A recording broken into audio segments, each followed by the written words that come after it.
steady rest. Now at present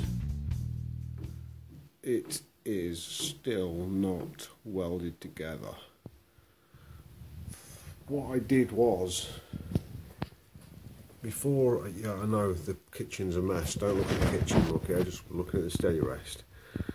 Okay, so what I did was, I put the steady on how it was when it was up to its full height. And as you can see, it was too far to this side. You can see where it's been cut here.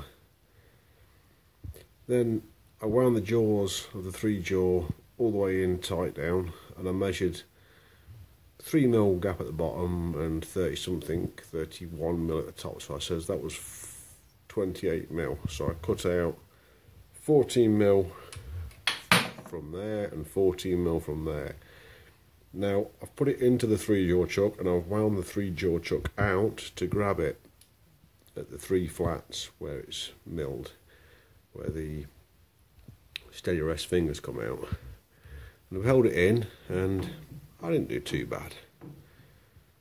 I've left a little bit of a gap there, that's quite fine. So now I've got a V out the metal here and V out the metal here for when I weld it. That's the steady rest, that's how that's going. And I think that's going along beautifully.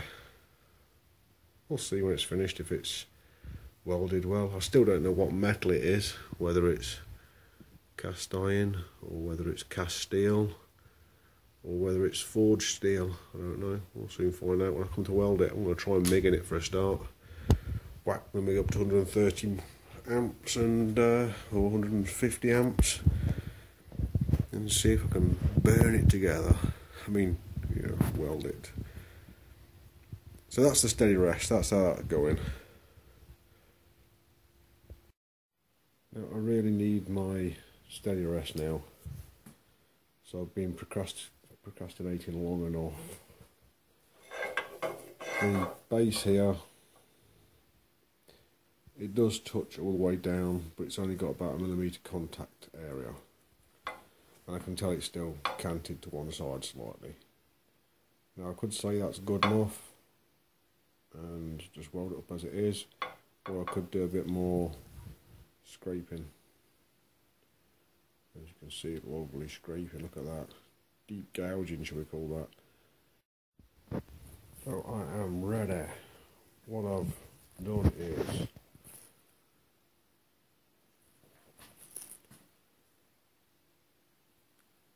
two holes, approximately 65mm, and centralised, approximately 3/4 of an inch from this edge and approximately 3/4 of an inch from this edge. Doesn't have to be perfect, it's just to hold it while welding. And then, same here, centre punch here, centre punch here. 65mm apart, equally spaced from the end. Ish. When I'm setting up for drilling here, I get the vice lined up over my hole nicely. I don't just press the go button and go for it and hope for the best. I then clamp it. Okay, now to make things easy, I've got my Morse taper removal tool here on a magnet. I've got my spanner here which fits me nuts on a magnet, and then on the other side I've got my chuck key at the back on a magnet, and I haven't actually tightened my drill up yet. So we'll tighten the drill into the drill. What shall we say? We'll tighten the drill into the drilling machine, and now we're ready. Now it's only a small drill, and I've got all these drilling speeds. I've got my pulleys set up like that. They're at 1200. Okie dokie. So what I did was, the other side of this casting has not got these tits here for the grub screws, set screws for the fingers. It's completely smooth all the way across, but obviously they're tapered because it's casting. So what I did was I set up three right angles on this table, and the fourth right angle went across this casting here, which is pretty level. So I levelled it all up and I took it away, and I measured the three right angles that were touching the castings here and here, and they seem to be pretty much level. I mean, you know, it's a casting, they were almost perfect. So I was quite happy that resting on these castings here is going to get this near enough level. It hasn't got to be perfect, but that's good. So I'll set it up, put some hold down clamps on it, and as you can see, everything's out of the way. As you can see, the drill is pretty much centralised on that, which is good enough for me. So some of you might be wanting to see some drilling action. So I marked this one cutting oil, or just cutting. It might say oil on it somewhere, but it's cutting. It isn't primed, it's the first time I picked it up in days, so it'll take some priming. And we'll just put a dab on there. There we go. So I've got a nice little dab on there. Now this is going to get extremely noisy. Okay? Very, very, very noisy. And around about 3, 2, 1.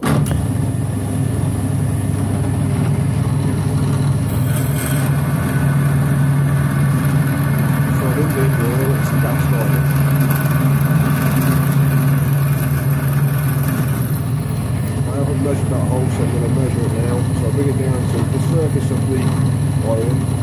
I'm at 63, and I've already drilled down to 52, so that's 10mm, that's going already. Get another 5.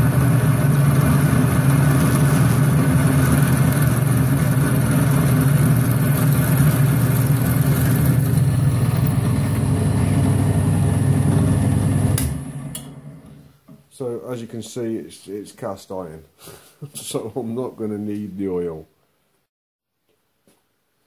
So here I am with the 5mm drill installed into the drilling machine. Just got to make sure it's tight, because I don't know if it's tight or not. When I was setting the camera up, it was tight.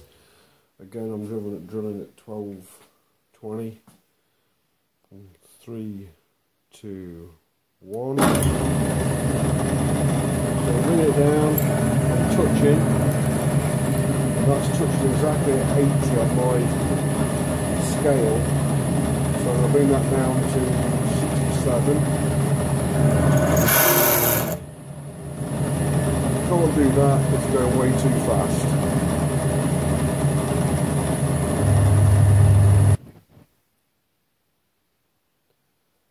So I'll reduce the speed to 610, and we're going to start in 3, 2, 1. You'll see it's tremendously slower.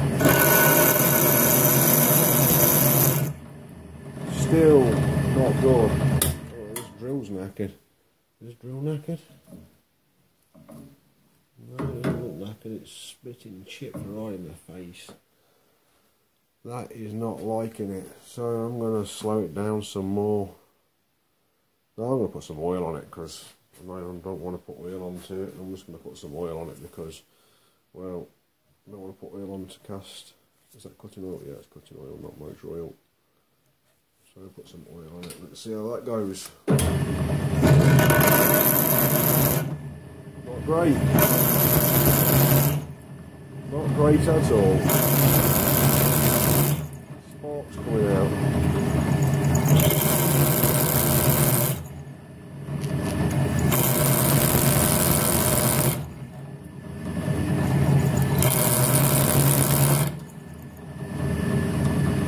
I didn't lock the spindle. Oh, great, let's see where I'm at. So I'm at 22mm. Oh well, not to worry. Got a bit excited, doing a bit better than I thought. I don't have a 5mm hole drill.